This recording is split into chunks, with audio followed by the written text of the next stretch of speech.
o que aconteceu, para quem não assistiu, vou só resumindo rapidinho. O Marinho fez uma pergunta atribuindo ao PT uma série de escândalos dos quais a família Bolsonaro e os aliados ali também viveram. E a verdade é que muitas vezes esses escândalos realmente passam pelos dois lados, de verdade. As rachadinhas, não sei o quê. Indicação política para o STF. Isso. Você comprar base parlamentar com emenda. Isso. E também vender o governo para o Centrão. Vender o governo para o Centrão. Isso aconteceu muito, só que ele focou falando... E milícia digital que usa máquina de moer reputação contra o oponente. Isso eu acho que a esquerda ainda não tem essa inteligência digital aí. Mas tinha, pô. Mas era muito mais... Não era o nível. Porque os métodos foram se sofisticando. E aí a esquerda não tinha Steve Bannon. E não tinha investimento estrangeiro, cara. Que é muito dessas... Dizem também que... Dizem que teve grana... Que teve. Grande fora do país, é o que fala. Não se sabe. Mas então a pergunta foi um pouco essa, que era para provocar todos os escândalos dos quais o Bolsonaro está envolvido hoje em dia. Sim. Você tinha ideia de que a reação dele seria assim grosseira do jeito que foi? Do jeito que foi, eu suspeitava. Eu suspeitava. O que você pensou? Porque aquela decoradinha, aquela pergunta era decoradinha. Mas também eu tinha... Imagina, se bota no meu lugar. Eu tô me reencontrando com o cara 3 anos depois. Eu tenho uma bala na arma.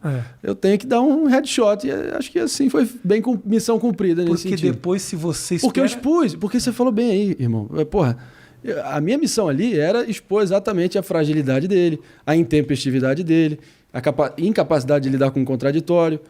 O fato que ele está acostumado recentemente a só ficar restrito a ambientes amigáveis, perguntas... leves. Só fala com a SBT e com a Record, que estão obviamente do lado dele. Por aí. Mas a questão é a seguinte: eu acho que mais do que qualquer coisa era expor as semelhanças, como eles estão indistinguíveis, os dois. Lula e Bolsonaro são a mesma face da moeda inflacionada do populismo brasileiro, ponto final. E o que eu puder fazer, e dei o meu melhor ali no Pânico, de poder, através do meu contraponto ali no programa, com convidados cada vez mais bolsonaristas. A rádio fez essa decisão mercadológica, fidelizou esse público. De fato, está aí provado que, acho que pelo visto, estão colhendo os frutos disso, estão com uma audiência cativa, cada vez maior. Bolsonarista, principalmente bolsonarista, sem ilusão quanto a isso. Vamos dar nome aos bois também, não tem nenhum problema, é legítimo. A empresa privada fez isso. Agora, eu acho que também é sintomática a minha saída ali com a entrada de pessoas como o Coppola, o Ricardo Salles e o Alexandre Garcia.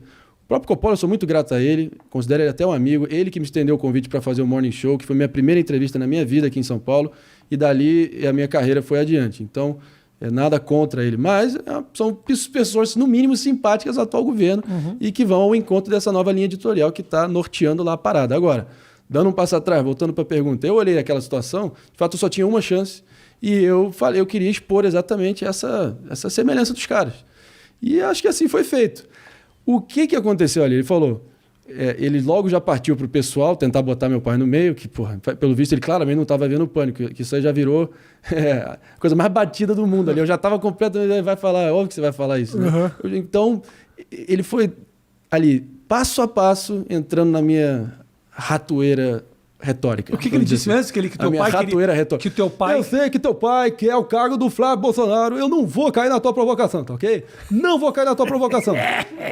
Não vou mais te responder, Mario. Não vou mais te responder, tá? Acabou a conversa contigo, Mario. Acabou a conversa. Beleza. E nesse momento, só quem faz um programa ao vivo, com, momento daquele, a tensão, meu ar rarefeito, tensão no ar, estreia da TV... Irmão, sarrafo lá em cima na pressão. Sabe que nesse momento, eu só comecei a ouvir na distância, assim, você entra basicamente num transe aqui na tua mental que só fica focando, tá, qual vai ser o próximo passo? O que eu vou fazer para seguir, para expor o cara que acabou de tentar fechar a conversa comigo, mas meu microfone está aqui, eu sou parte do programa, e o programa é o Pânico também, tem que ter uma licença poética, porque é mais imprevisível, subversivo, doa quem doer, faroeste ali.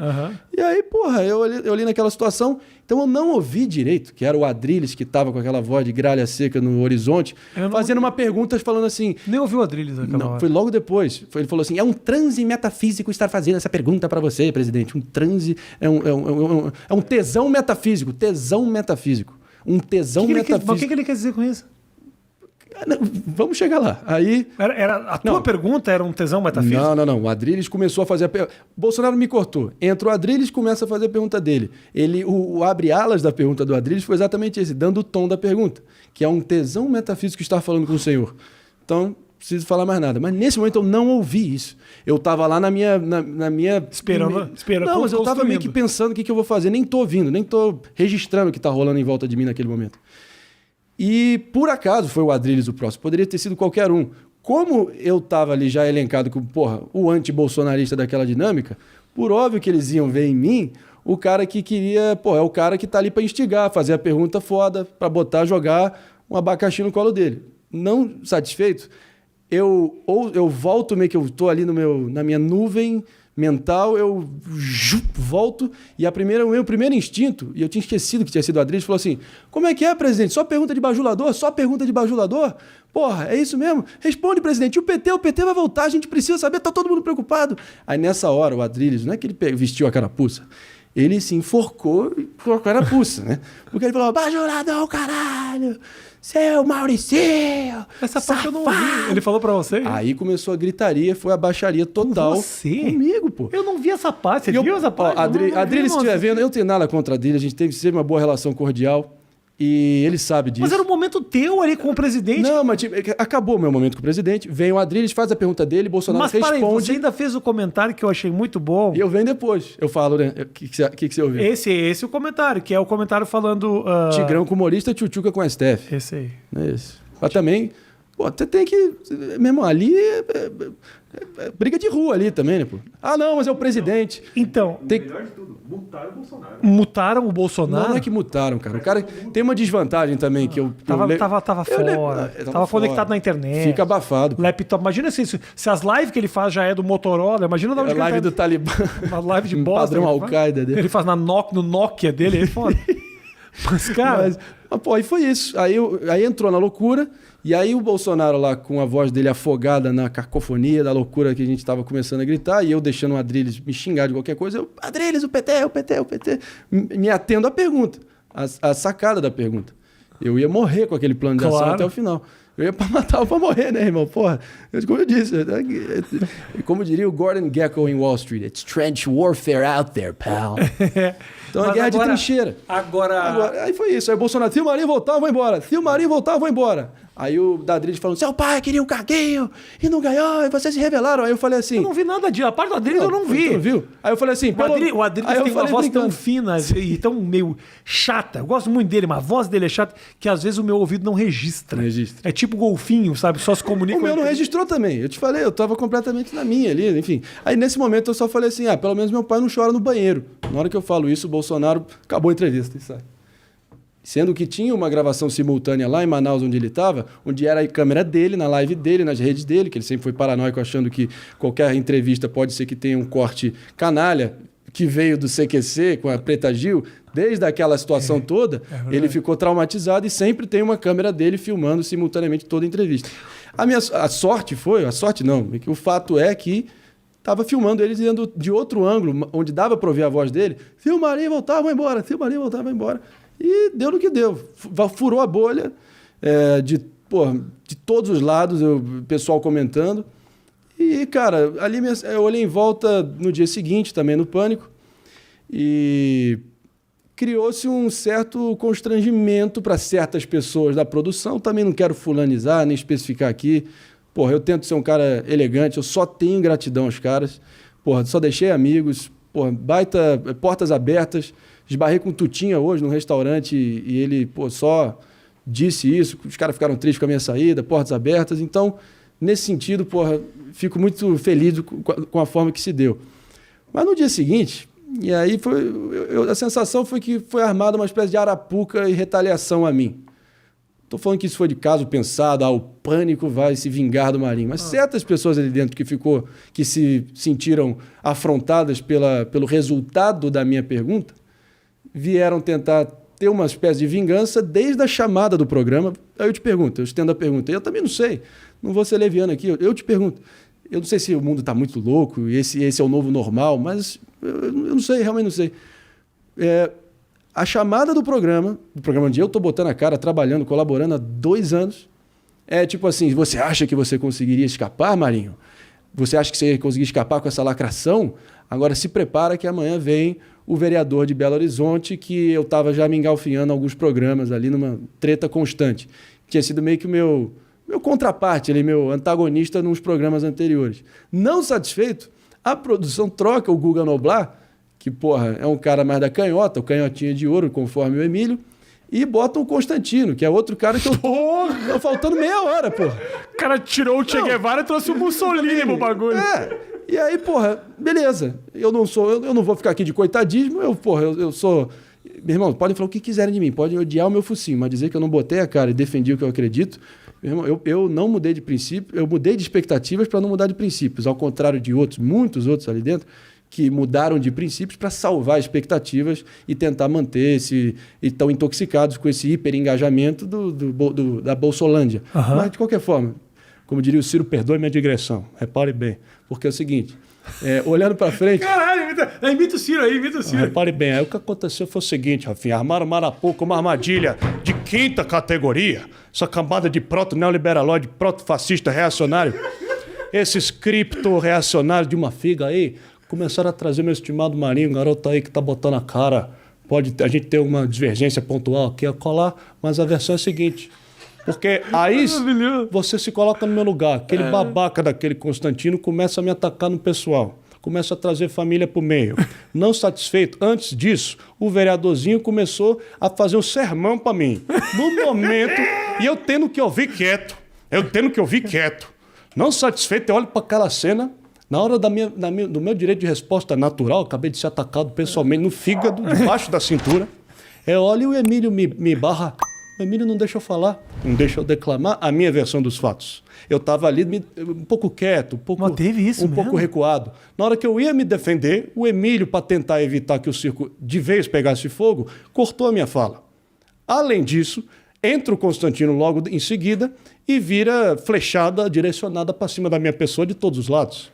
E aí a sensação, não satisfeito, quando eu começo a rebater o Constantino, que veio me acusar de ter faltado com a liturgia do cargo com o presidente no dia anterior, e ter me acusado de ter faltado com o tratamento oficial que o presidente merece... Eu tô muito confuso, ele tá realmente respondendo como o Marinho através da voz do Ciro. Exatamente. Repare bem, meu estimado, porque é o seguinte, porque macaco velho não pula em galho seco. E quem faz o lobo pastor perde ovelha. Então repare muito bem, pelo seguinte, eis que nesse momento entra... uma gritaria completamente descompensada, rábida, babando, completamente fanatizada, ranhetazinha, começa a gritar, chega, Marinho! Hoje não!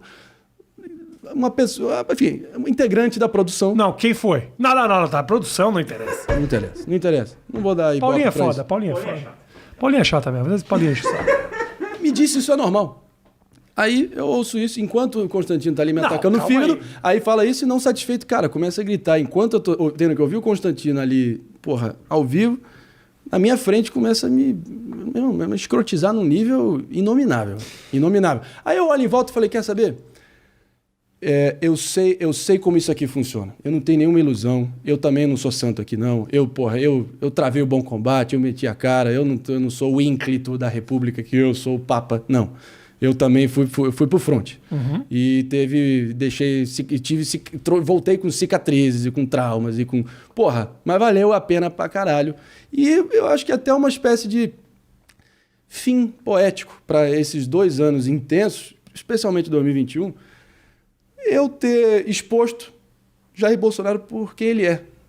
Essa é a sensação que ficou para mim. Aí eu olhando adiante, porra... Se eu fosse candidato ano que vem, que é o que o Emílio insiste em colocar na minha conta, que tudo que eu fiz tinha motivação política, e o que acaba questionando um pouco a minha isenção de tudo que eu falei, e não só como um brasileiro indignado, inconformado, que pode dar suas opiniões sobre o que está acontecendo, porra, eu simplesmente disse, eu não sou candidato a nada, eu não vou ficar refém desse tipo de rotulação, e o que vier depois daqui... vai ser só pior, porque todos esses bolsonaristas que estão vindo... Eu cheguei a mencionar aqui que foram 33 bolsonaristas. Sim, eu li o raio, você viu isso? Você viu? Então, eu li. Como é que é? De 33... De 36, 33. Então, 11 para 1. 36 políticos recente. Que foram levados, 33 eram bolsonaristas. Políticos e influenciadores e pessoas do ramo, né? Então, aí eu olhei em volta e falei, cara, Se eu fosse candidato, eu ia triplicar a aposta aqui, ia, porra, serrar a fileira de vez, eu ia, porra, intensificar cada vez mais a minha crítica, porque aí sim teria uma motivação política. E olha que, pô, justiça seja feita. Quem me acompanhou na minha trajetória aí, eu acabei de postar um vídeo hoje, dizendo que, pô, política é esporte de contato, mas chamar o outro de gado, eu sempre lembro da Hillary Clinton chamando os trumpistas de os deploráveis, sem redenção, pessoas mal cheirosas, busca-pés que vão no Walmart para se divertir. Eu fico, pô, eu tenho medo de vários brasileiros aí olharem como, porra, é o elitista snob que está desdenhando aí do povão, que é mais conservador, mais religioso e que se apega a esses símbolos todos que eu mencionei, né? Beleza. Por isso então, que eu acho importante você deixar bem claro que não é o eleitor, Sim, é o homem, né? É o homem. Agora, perfeito. Eu tenho tentado dizer isso sempre. Mas lá, cara, você tinha sempre... Eu não tô aqui, já passou, mas foi como foi. I did it my way. Porra, regrets I've had a few. Algum arrependimento ou outro. Poderia ter me preparado melhor aqui, poderia ter evitado determinado comentário. Sim, quem é que não erra? Mas no movimento, naquele momento, desculpa te interromper. Claro. Mas no momento que deu aquele bate-boca com o Bolsonaro, não só o movimento, o bate-boca com o Bolsonaro, mas assim... É muito difícil para um ser criativo que trabalha com humor ter a clareza naquele momento que eu vou responder engraçado aqui. Eu vou dar mais uma... Porque às vezes o cara entra no ódio. E aí quando o cara baixa a cabeça e fala, pô, ele tava desmerecendo o teu pai naquele momento. Ele tava falando que o teu pai tinha um objetivo. Se nesse momento você se deixa afetar por aquilo, aí você perde o tom e aí você é louco contra um louco. Naquele momento é hora realmente de dar um passo para trás e falar ironicamente, tchutchuca. E o PT, cadê? Tchutchuca, aquilo que você falou lá do tchutchuca com um... Tigrão com outro. Isso. Essa hora é a hora. Porque é foda. Porque era 2 palitos pra você falar. Se a mesma frase saísse com essa cara aqui, já era outra coisa, entendeu? Total. Não, eu falei, eu vou do clown irônico. É o palhaço irônico amanhã. É isso. Essa foi a estratégia. Então, pô, eu tô olhando para adiante. Nenhum ressentimento. As pessoas ficam tentando atribuir a mim. Houve um direcionamento para tua saída. O Bolsonaro pediu tua cabeça. Olha, eu acho que só outro resultado importante da minha saída foi ter escancarado a absoluta hipocrisia e a veia autoritária da base bolsonarista, que detesta o riso, detesta o contrassenso, detesta o dissenso, não tolera alguém que ouse mover uma vírgula, porque na mesma semana, no mesmo instante que estavam ali a plenos pulmões, bradando ali pela liberdade de expressão do Maurício Souza, o jogador de vôlei, por ter falado lá do Superman bissexual, nesse mesmo instante, só para eu ter feito aquela pergunta que teve o resultado que teve, chega lá o Constantino e a Caterva pedindo a minha cabeça a plenos pulmões e pressão. Essa é a grande hipocrisia desse sistema todo. A questão da liberdade de expressão é utilizada por essa galera como um meio simplesmente de defender as suas ideias. Não é o ideal da liberdade de expressão, é simplesmente justificar as cagadas que se fala. É o que fala. Que eu acho muito importante que a gente tenha a liberdade, de verdade, de falar tudo. Eu sempre vou concordar com isso. Tanto que eu às vezes sou visto de maneira muito equivocada por causa disso, por defender a liberdade do pensamento e da expressão. Mas é essa hipocrisia mesmo. Quando a água bate na bunda deles, e não seja só deles também. A esquerda adora um processinho judicial também. Entendeu? Adora meter na justiça, adora um processinho. Então, é isso, entendeu? É utilizar a causa para benefício próprio. Ninguém defende mais ideia, defende o próprio rabo hoje em dia. Esse é o problema. Eu tenho 3 palavras para descrever isso. É como se fosse um manto para impunidade. Ergue esse manto, esse véu da liberdade de expressão, tenta se revestir nele, como se fosse algo a nível direito fundamental, e em grande parte. Mas se você ver o que está atrás do véu, é incitação ao crime, são coisas, enfim, são vários tipos penais já estão codificados na lei. A lei é essa. Que arque com as consequências das suas falas. Agora, se no momento da saída ali eu ouvi alguma especulação, estaria sendo leviano, que pode ter tido algum movimento de cima, vindo do governo, para tentar influenciar a minha saída. Ouvi isso superficialmente. Você não tem essa informação. Não tenho essa informação, não vou ser leviano de apontar ninguém, fulanizar. até porque nunca vou ter como provar, até estaria tacando querosene no fogo de uma narrativa que é interessante para quem hoje em dia talvez simpatiza mais comigo, mas acho que, enfim, estaria faltando com a verdade, ponto, eu não sei. Mas eu ouvi algo, uma boataria que no conjunto da obra, pós quarta-feira, teve sim um movimento de cobrança junto aos executivos da rádio. Agora, justiça seja feita. Eu sou dono das minhas falas, das minhas ações e das minhas omissões. A Jovem Pan nunca me deu nenhum direcionamento, linha de pensamento, livre-arbítrio total. E o Pânico basicamente existe quase como um núcleo próprio dentro da estrutura da Jovem Pan.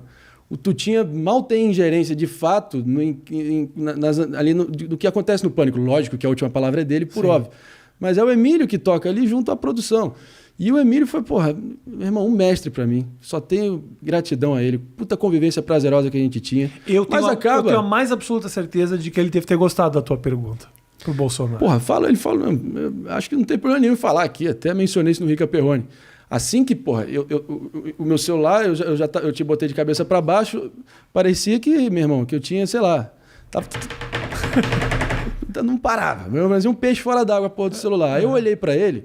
E ele, macaco velho, um cara calejado, sabe como é que a banda toca. O Emílio não é bolsonarista, mas ele está, de certa forma, tendo que lidar com um novo público que foi construído ali e fidelizado pela rádio. Então, por isso, algumas pessoas acho que botam nele esse rótulo, e eu acho até injusto. Eu já conversei com ele por fora, ele é um cara mais ponderado, essa é a minha visão. Uhum.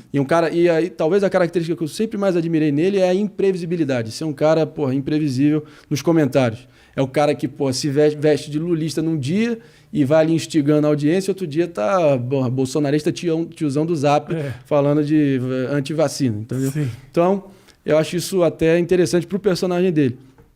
Eis que termina aquele bloco, eu começo a olhar o celular, perceber que, pelo menos pro pessoal que, meus amigos, os colaboradores, todo mundo já golaço, gol de placa...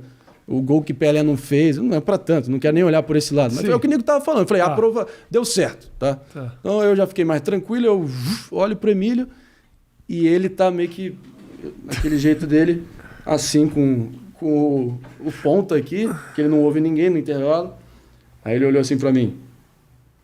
Maravilhoso, tranquilo, maravilhoso.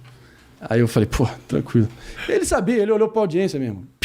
Uhum. Só você ver, o próprio Bolsonaro tinha ido no Jornal da Manhã mais cedo e nem perto de ter tido a repercussão que teve. Então, eu vou te falar, eu acho que diante da circunstância, o acúmulo da dinâmica que estava no programa, o acúmulo de situações que estavam acontecendo e que eu estava sendo colocado num corner como um cara que eu não me reconhecia mais, cara, como...